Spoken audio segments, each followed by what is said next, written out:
Hey everyone, welcome back to Twinges 英会話。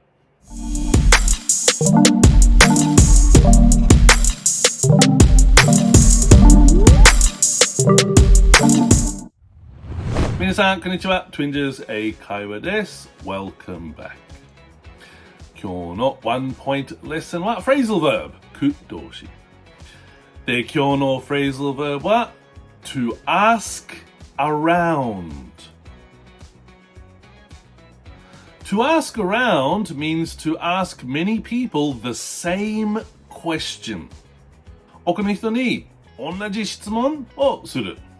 例えば、I asked around, but nobody has seen my keys. 多くの人に聞いたけど、誰も私の鍵を見たことがありません。でもう一つ。Ask around and you can see where to buy it. どこで買えるか聞いてみて。で、最後もう一つ。Did you ask around to find a good English teacher? いい英語の先生を探すのために周りに尋ねましたか？はい。皆さん、じゃあもう一回。To ask around。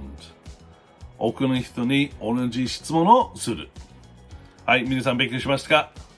はい、よかった。それで、質問ならば、問いならば、みんな下コメントお願いします。で、皆さんいつも見る本当にありがとう。Thank you for watching and see you in the next one. Bye bye.